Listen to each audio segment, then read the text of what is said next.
ఎలా తిరగాలి మన స్వామి రాధా మోహన్ దాస్ గారు ఈ అవకాశం ఇచ్చారు. అలాగే మన హిందూ బంధువులు కూడా నాకు ఈ అవకాశం ఇచ్చారు. మనసు పూర్తిగా జై శ్రీరామ్, జై శ్రీరామ్, భారత్ మాతా కి, ఛత్రపతి శివాజీ మహారాజ్ కి జై శ్రీరామ్. షాప్ దగ్గర అలాగే నేను ఇది కూడా భిక్షాటన చేసుకుంటూనే బ్రతుకుతున్నాను. కానీ ఆ సమయాన్ని 30% ఇచ్చి 70% ధర్మం కోసం ఇచ్చి, ఎందుకంటే ఈ సనాతన ధర్మంలో మాత్రమే ఇజ్రాయెల్ ఒక విలువ అనేది ఉంది. సాక్షాత్తు ఆ పరమశివుడితో అర్ధనారీశ్వరులు అని కొలిచేది మీరే. ఈ క్రిస్టియన్స్ ఈ ముస్లిమ్స్ మాకేమి గౌరవం ఇవ్వలేదు, వాళ్ళ దేవుడు పూజించలేదు. కానీ సిగ్గులైన కొంతమంది ఇజ్రాయెల్ మొత్తం మారి ఇదే ఆధిపత్యంలో ఫోన్ చేసి బెదిరిస్తున్నారు.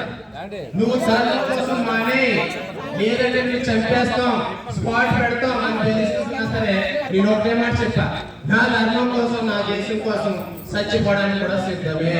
దమ్ముంటే మీరు చంపేసుకోండి, పబ్లిక్ లోనే దిగుతా. నా అడ్రస్ లాలా చెరువు, రాజమండ్రి అని చెప్తున్నారు.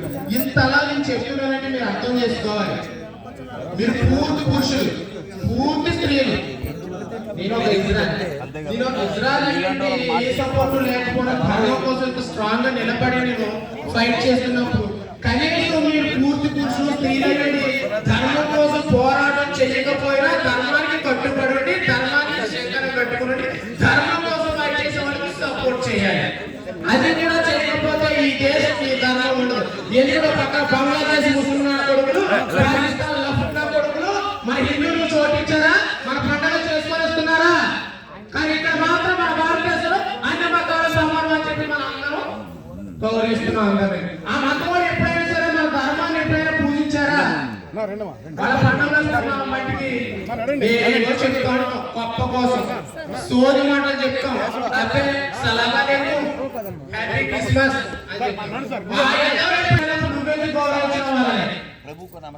నా కోసం పూర్తిగా తెలియదు చెప్తున్నాను. నేను ఒక ఎక్స్ క్రిస్టియన్, అలాగే ఎక్స్ ముస్లిం కూడా. ఈ రెండు మతాల్లోకి వెళ్ళొచ్చా?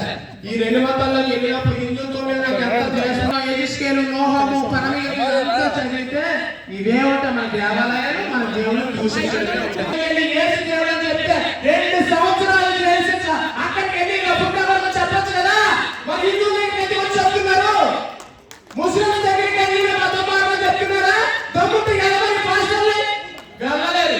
ఎందుకంటే అలా స్ట్రాంగ్ ఉండాలి. మతంలోకి రమ్మని అయితే కత్తించిన కండలు నరుగుతారు. మనం మాత్రం గొర్రెలు ఆడగదు, గొర్రెలు మనం గొర్రెలు కాబట్టి చెప్తే మనం వింటున్నాం.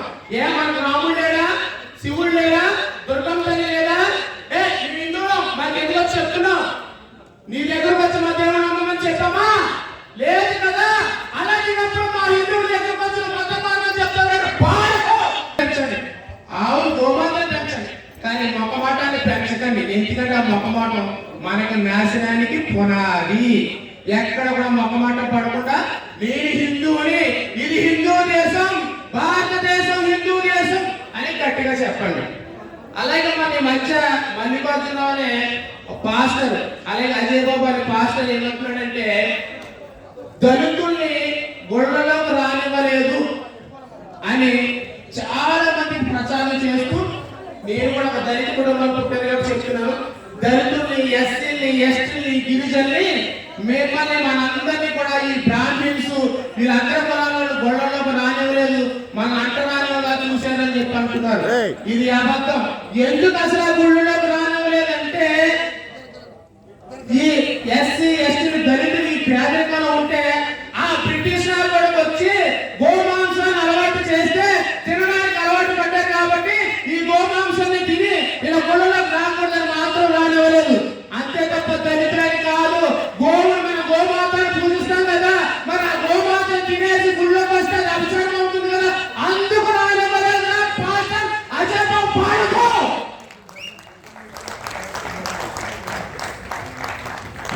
అలాగే మన మధ్య మన బంగ్లాదేశ్ లో, పాకిస్తాన్ లో కూడా మన హిందువులు ఎలా చంపుతున్నారు. ఈడ్చుకెళ్ళి మరి నాకెళ్ళి బ్రతుకుండగానే